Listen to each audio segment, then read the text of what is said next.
To get ready for the installation of spray foam insulation, I recently completed framing in the walls and the wheel wells. It includes these 1x3s that will not only constrain the spray foam, but will serve as a windowsill. What remains to be done is framing in the ceiling. I've already installed on the floor 1/2-inch thick styrofoam insulation with 5/8 thick plywood on top of that. Insulating the ceiling is crucial to regulating the temperature in the skoolie. But the distance from the finished floor to the unfinished ceiling is only 6 feet. So as with many aspects of skoolie design, there are going to be trade-offs here between maximizing insulation and maximizing headroom. I'd like the insulation to be about a 1/2 inch thick, lower than these ribs. And then the finished material that is applied on top of that, I expect will be a thin tongue and groove wood, perhaps only 3/8 of an inch thick. So that material won't be structural. It won't be able to hold up very much. There are several places in the skoolie where I'd like the option to install overhead cabinets, or at least overhead open shelving, particularly over the kitchen counters. I have an idea for how I'm going to support the shelves where they meet the outer wall. More on that later, but I'm also going to need support rising from the inner edge up to the ceiling. One option might be to attach those vertical shelf supports right into the metal ribs, but there are a couple problems with that. One is that I might want a support partway between two ribs. Another is that if I attach a metal fastener here, that's going to transmit cold into the living space in the cold weather, and there could be condensation dripping on my head from the screw head. So I'm working on a way to attach some strips of 1/2 inch thick plywood strategically in the places where I'm likely to need vertical supports for shelves. I ripped some 4-inch wide slices off a sheet of 1/2 inch thick plywood. I painted the plywood and these 1x2s in a mold and mildew resistant primer. I've cut a pile of 4-inch long 2x2s and primed them, and they each need to be pre-drilled for sheet metal screws.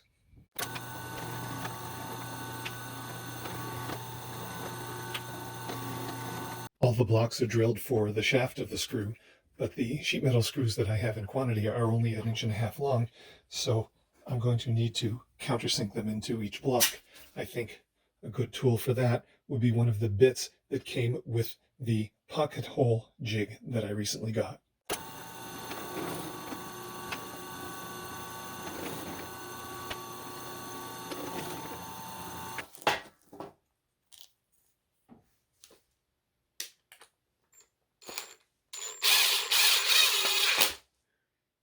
That should work fine. By making these strips 4 inches wide, I'm giving myself some latitude for down the road about how shallow or deep the overhead cupboards or shelves have to be. Depending on where I place these overhead, the shelves can be as narrow as 9 inches or as deep as 13. The standard depth for an overhead kitchen cupboard is apparently 1 foot plus the thickness of the door. These are the screw holes that remained when I unscrewed zillions of screws to remove the metal ceiling from the bus. It turns out the placement of those holes is fairly standardized all the way down the bus. I've determined that 1, 2, 3, 4, 5, 6, 7, 8 holes in is the appropriate placement for the strips. Ideally, it would be great if there were 2 screws holding each block up to the ceiling, but I'm going to be putting 2 screws in on either side to hold the 4-inch wide slat in place. So it's just going to be 1 screw plus this heavy-duty construction adhesive.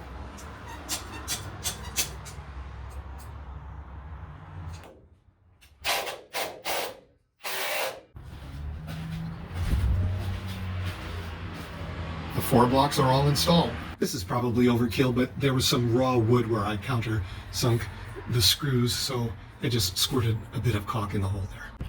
Holding the 7-foot strip of wood up to the ceiling while it gets screwed into place is a classic 2-person job, for which I'm 1 person short.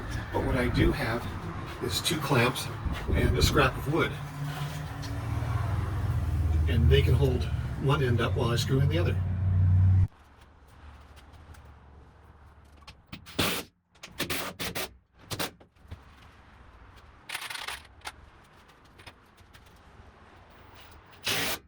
That's it. One down, several more to go.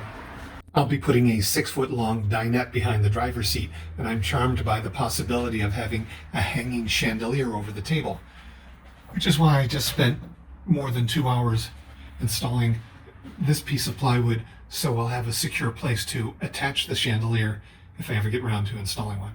I now have both strips up that will support shelving over the kitchen counters. I'm also going to want the option of shelving on 3 sides around the bedroom, and that back wall is going to be a good deal fussier. To recap, I've installed the Select Pine 1x3 down both sides of the bus as kind of a windowsill. It serves to contain the spray foam insulation that will be in this cavity here. It's kind of decorative, and you can perch a drink on it. I've hatched a plan which I appreciate wouldn't be everyone's first choice, and it's to take the same kind of 1x3 and glue and screw it here above the windows, running both sides down the bus. What it means is that window coverings like roller blinds or drapes can be attached to the underside of the 1x3. And it means in places like over the kitchen countertops where I want to install overhead cupboards or open shelving, that can rest on this surface and will be quite secure. There is a bundle of wires running down the side of the bus that can't be eliminated. They power the running lights and brake lights, for example.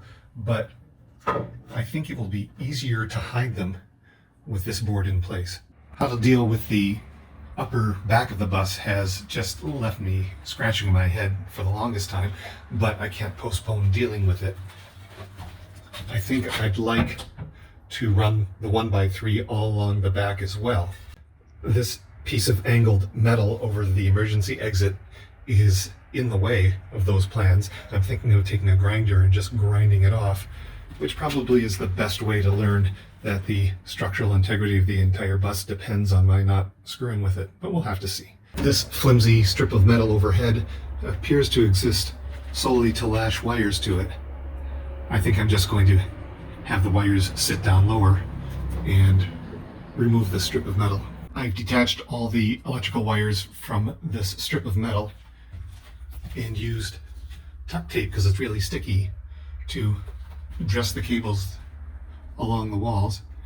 I removed several feet of this white wire, splicing the ends together and soldering them to keep it secure. Now I can take down that strip. To my mind, decluttering the space makes it easier to think about next steps. No time like the present to grind off this lip that sits over the emergency door. The grinder requires 110 volts, and I haven't run the generator for a while, so I'll spark that up.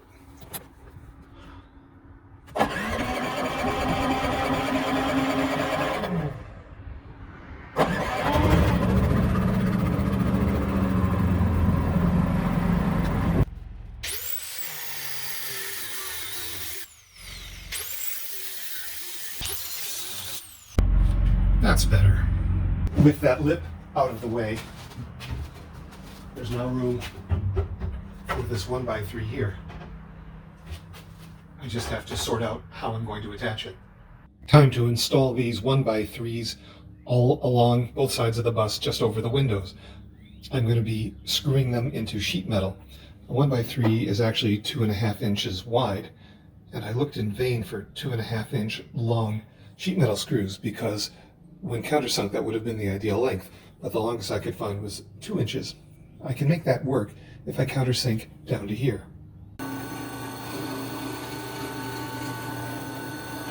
I have to drill through the rest of the board with a hand drill. These sheet metal screws are not self-tapping or self-drilling, so I'm going to have to drill a pilot hole in the sheet metal to get them started.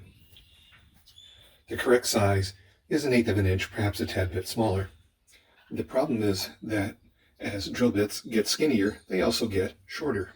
I'm going to want to hold up the 1x3 in the right spot and drill right through the wood and into the sheet metal to make sure that the pilot hole ends up in the correct place. The problem is that the drill bit isn't long enough to protrude through the wood. The solution, I'm hoping, is to special order 6-inch long drill bits from Amazon. They just arrived.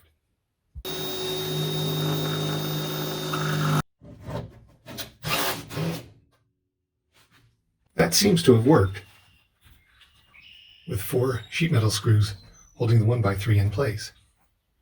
But these 1x3s are going to be load bearing in places where I install foot deep shelves on top of them, so I don't want to trust the structural integrity just to a few screws. I'm going to be using construction adhesive as well. So the board comes back down. The edge is all gooped up. It's now glued and screwed into place, and I'm feeling fairly confident about the resulting strength. Holding these 8-foot long 1x3s in place is another 2-person job for which I'm 1 person short, but thankfully these smallish clamps actually fit in here if put in on an angle behind the sheet metal and can hold them in place. I've completely arbitrarily decided to space the screws at 18-inch intervals. Here's the 3/8-inch dowel that I'm going to use to plug the holes, and a hacksaw blade and a handle like this is a good way to cut the dowel flush. First I've got to put some wood glue all around the dowel though.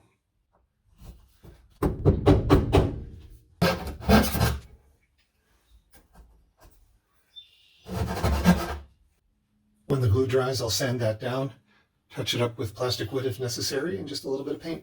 When I turn my attention to plugging all the screw holes in the 1x3 and then cutting them flush, I think I've found a way to improve on doing it manually. It involves using this kind of universal tool that I'd pretty well forgotten I own. Smear some wood glue on the dowel. Pop it in the hole.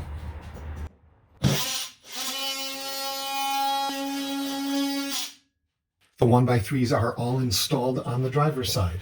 It's the next day, and I've traded in the mild stink of the Mr. Buddy propane heater for the white noise of my diesel heater, now that I've figured out that there was a kink in the fuel holes and I got the thing going. I'm still vexed about how I'm going to frame in this back wall, but I think the solution is going to include some fussy cuts. This apparently is a job for a poorly tuned bandsaw.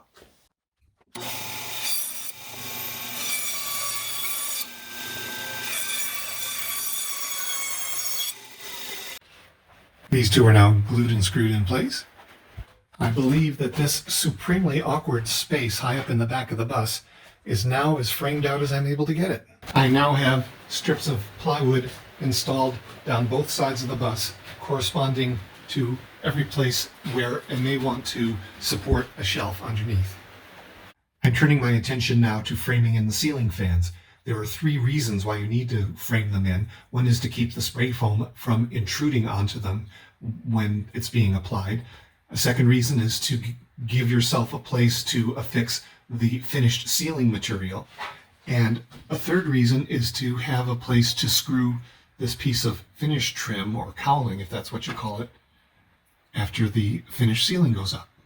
Hand in hand with boxing in the ceiling fans is dressing the electrical wires going to them. I've decided the path I want to take is through here, drilled holes on both sides, and hope to fit grommets in so I can run the wires through. That was less fussy to do than I imagined it would be. I'm now going to have to splice wire onto the end of these leads to take me down the ceiling to this channel where it can join the whole bundle of wires. Last summer I used surplus wire from the bus to run power from the EcoFlow to the fan, some 15 feet or so, and I got a low voltage condition readout from the fan as a result, which led me to conclude that these wires aren't a heavy enough gauge.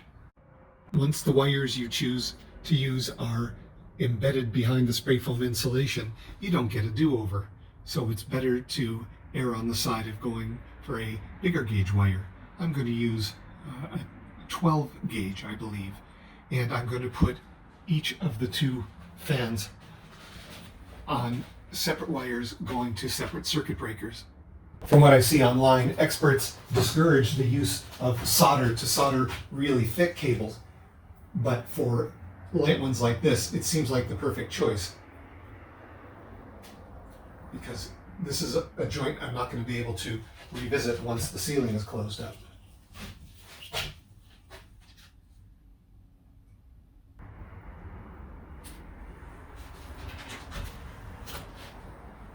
These are mechanically strong joints as well. Now I'll just use the heat gun to shrink down the shrink wrap.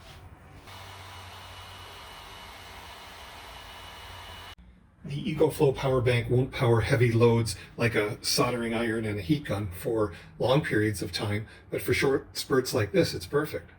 The layout in my head has the main electrical components, including the 12-volt fuse panel located way back here behind the rear wheel well. However, I've had a heretofore half-baked idea that I would have a second 12-volt fuse panel up here behind the driver's seat in order to power loads that are closer to the front of the bus. I've decided that the forward ceiling fan will be one such, so I've run the cable to here. And it's really important to label all cables. I had to do some drilling to route the wires for the rear fan as well, but happily it's a straight shot down to the electrical closet. This window is going to be deleted, so it's fine if the wire ultimately runs right in front of it. For my MaxxAir fans, this piece of trim has screw holes down 2 sides, not 4, which may have implications for what materials I use. Like, I'm okay about screwing into the edge grain of solid wood. I feel less comfortable screwing into the edge grain of plywood. This scrap 1x3 is a good candidate. I'm just going to have to rip it to make it a little bit narrower.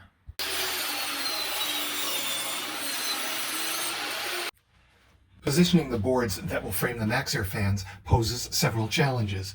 If the fan ever needs to be replaced, the old one will go out through the roof and the new one will come in through the roof. That means there needs to be some slack in the power wires going to the fan, and there needs to be a place for that slack to live, which means that the board on this side can't be so tight in that there's no room for the slack. However, in my particular installation, an additional challenge is these screws, because they fall in a place where I might plausibly want to put one of the frame members. And finally, the member has to be lined up in such a way that there's wood behind the screw holes in this cowling when it comes time to screw it in place.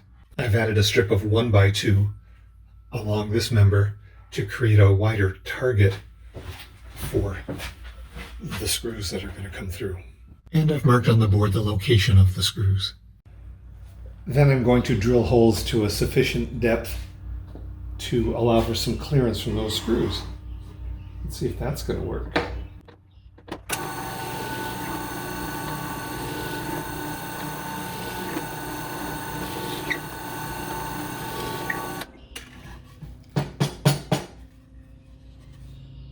It took some additional tweaking, like drilling the holes out sideways as well.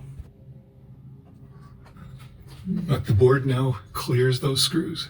In the winter, I could see condensation dripping from these screws, except I wouldn't be able to see it, but it still could be happening. And at the moment, it would be dripping into raw wood, which could lead to problems with mold and mildew. So at a minimum, I'm touching up these holes with a mold and mildew resistant primer. Quite improbably, this ceiling fan is all framed in. No extra points for style, fortunately, because this will all be hidden. I understand that spray foam can exert a lot of pressure as it expands, so I've used tuck tape all around the perimeter in what would otherwise be exposed cracks here, just to make sure when spray foam is put here, it can't get through this crevice and muck up the fan. I have finished framing in both the front and the rear MaxxAir fan, but I owe it to myself to plug each one into a 12-volt DC power source just to make sure that nothing's amiss.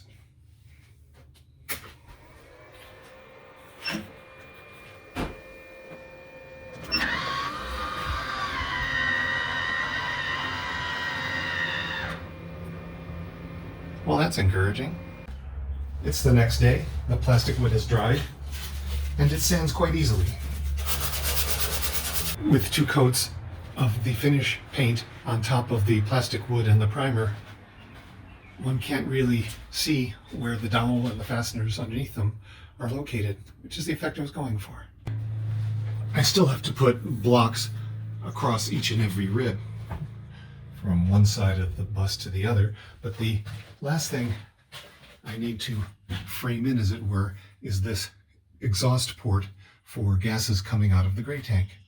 As with the freshwater fill port, I need to have access to the pipe clamp to add the hose after the spray foam insulation is in, so I need to protect an area around this from the spray foam. I've seen so many people in YouTube videos doing this, but this is my very first time trying to trace a contour.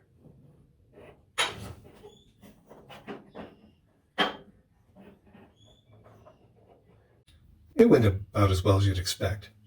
I'm going to take the bandsaw to this and see how close I am.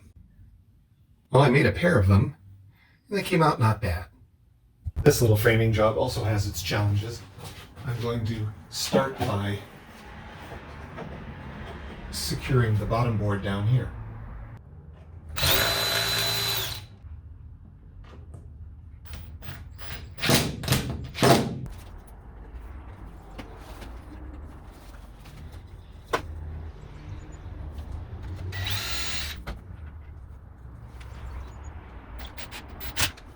Now the question is, how do I get it to stay put? I decided to use a strong construction adhesive to stick this assembly to the metal roof of the bus. Even where I'm gluing wood to wood, I'm not going to be using wood glue because the two surfaces won't be mated tightly together, and I think the construction adhesive is more gap filling than standard wood glue.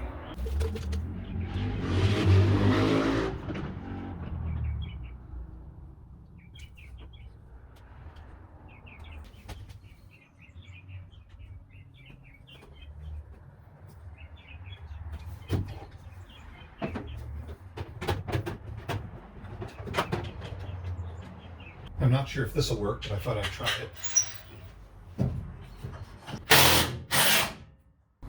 Between the clamp and this brace, I think it's held in place good enough until the glue dries. I'm about to start adding blocks all along these ribs to attach the finished ceiling material to, and I'm facing a design issue. The cowling that is going to slip around this fan does not reflect the curve that we have here with this apex.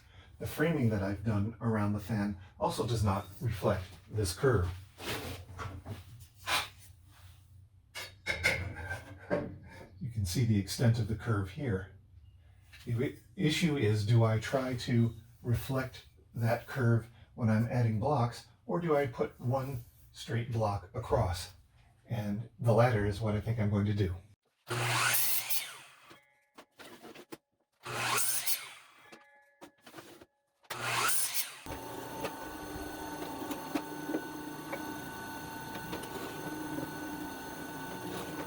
I need to figure out where to put wires for overhead lights before the spray foam insulation goes in. This one, for example, will serve the pendant light that is going to go over the dinette.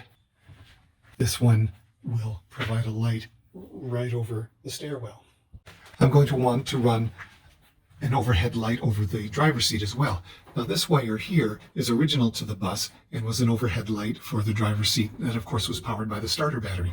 I haven't ruled out wanting to keep this one as well, but I note that it's just one conductor. Why? Because the negative return was through the body of the bus, through the sheet metal ceiling that I've removed. So if I want the option of using this, I'm going to have to add a ground return. I've decided to do that by adding a ground wire that I'm just going to screw here. A lot of rust here, but I've polished it up where I'm going to ground the wire. That should do it. In the bedroom, I'm putting in two puck lights along the center line. One here and one here. Is that enough lights for the bedroom? Are they in the right place? I have no idea. I'm just making my best guess. And it's tough because it's really hard to make changes after the spray foam insulation goes in. But I do know that I really hate overhead lighting. I much prefer table lamps and task lighting. So I'm erring on the side of too little rather than too much. Down here is the floor of what will be the wet bath, and with some effort I've been wiring in two puck lights, one for over the toilet and one for over the vanity. I'm drilling through these ribs, and it's occurring to me what a challenge it's going to be to put the wooden blocks here that I need to install. And I think I've just figured out a better approach, so I'm going to pull all this apart. I like this way much better. The wire for each light runs down the side, and it's just going to join this bundle of wires that I have to deal with anyway. And I've decided that not every set of lights has to have a wire that's a home run to the power source. Here, I've cut it in this place because that will allow it to reach where the switch will be, and I can later run from the switch to the power source. Each set of lights is wired in parallel, and a single switch will light up every light in the set. I had a spool of 100 feet of 14 gauge wire, which I took to be inexhaustible, so I often just did a loop, thinking that when I get the pot light after the finished ceiling is installed, I would wire the pot light to both ends, if you will. But for the final set of 3 lights, I was running short of wire, so instead of running a loop up to the center of the bus, I've done some splicing here. And I have just enough to get to the front fuse box. The overhead wiring is all done, and now I have a dozen of these 2x2s to put on the crest of the ceiling. I'm using this 1/2 inch thick piece of plywood as a spacer to ensure that the bottom edge of the 2x2 is a 1/2 inch below the metal rib. The holes that I'm drilling are fairly close to the bottom of the rib. You wouldn't want them any lower. And to make that work, when I pre-drilled these 2x2s, I made the holes off center, closer to the top edge. So that seems to be working.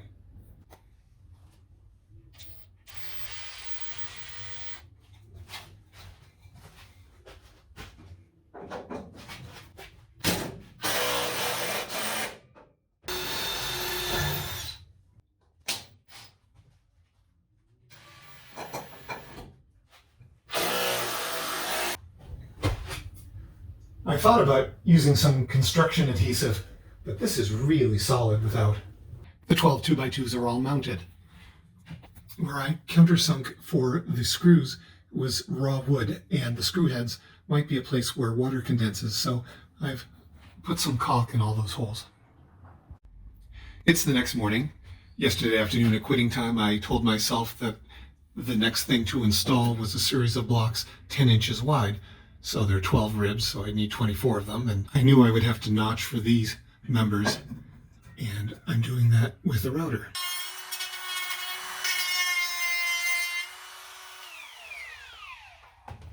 One down, 23 to go. Some of the cuts are really fussy.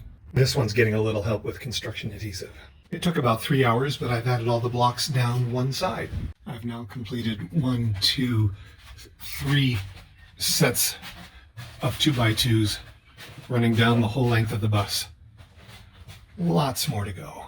So I've added these strips of plywood in specific places in the ceiling so that vertical supports for shelving can be affixed to them, and I generally still think they will be adequately strong.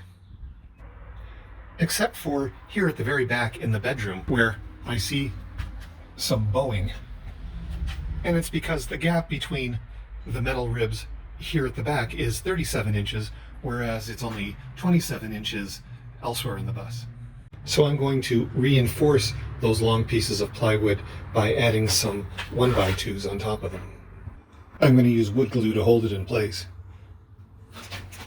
with some wood screws that I'll be using until the glue sets.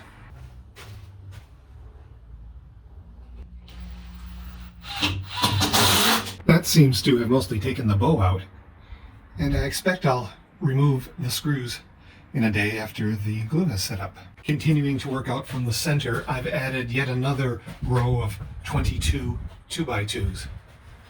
This is why people buy short buses. In fact, that's the last of the straight 2x2s. The remainder, to cope with the dramatic curve in the roof, will be custom cuts like this that thankfully can be made out of 2x4s.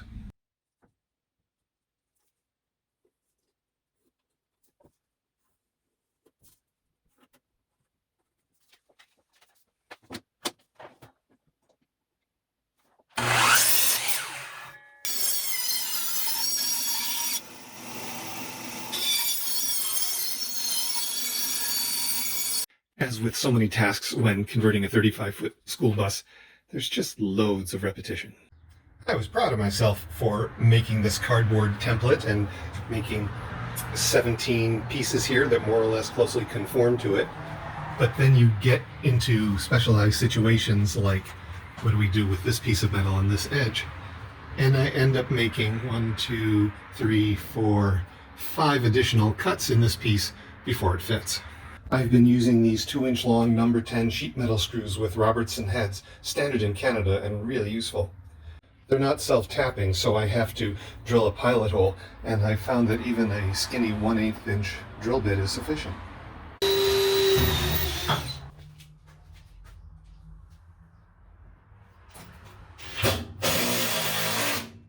I'm installing the 8th one, and I'm finding it's pretty common to need custom cuts. Not necessarily 5 like on this one, but still. Of course, I brought the primer to the skoolie, so whenever I use the circular saw to trim like this, I can touch it up. So the framing continues. All 17 of these supports are installed. 17 is an odd number, which is odd given the bilateral symmetry of the bus, but there are some special cases, like what I'm going to do here above the door, for example, or here above the driver's seat, or around this mount for the shoulder harness for the driver. There are a lot of fussy custom bits I'm going to be working on shortly. I've cut 17 of these squares, 3 3/4 inch on a side, to mount here. At only a 1/2 inch thick, there's not enough depth for me to countersink screws, so I'm going to use construction adhesive instead.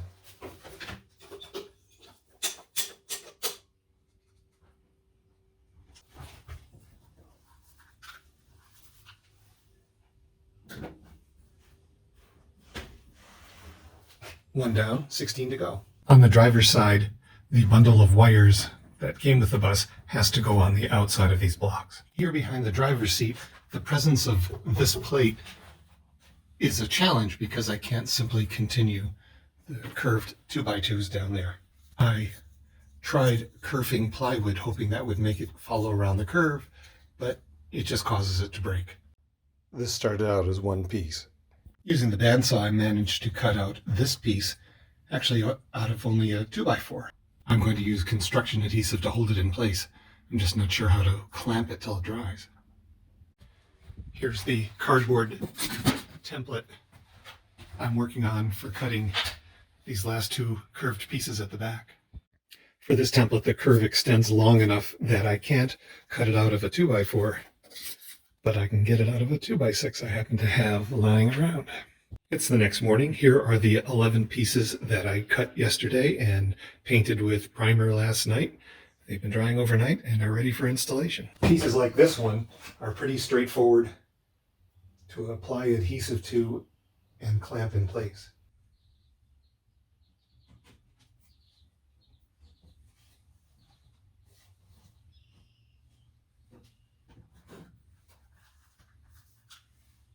This odd duck I'm going to try to hold in place with 1 permanent screw, 1 temporary screw, and construction adhesive. Not a perfect fit, so fingers crossed, but I think it'll be strong enough.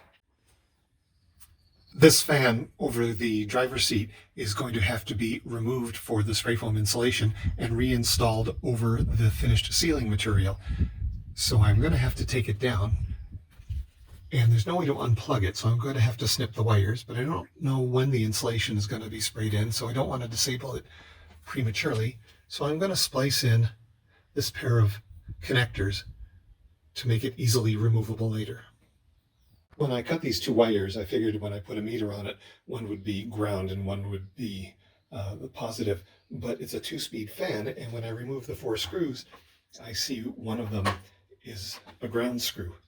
So now I think it's ground and positive low, positive high, or reverse, doesn't matter as long as I match them up correctly.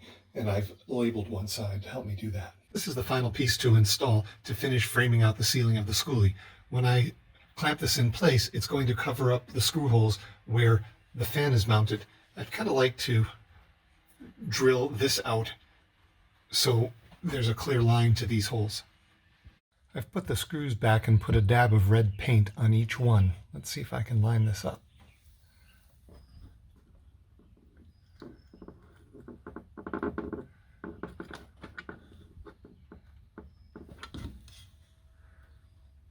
Got the 4.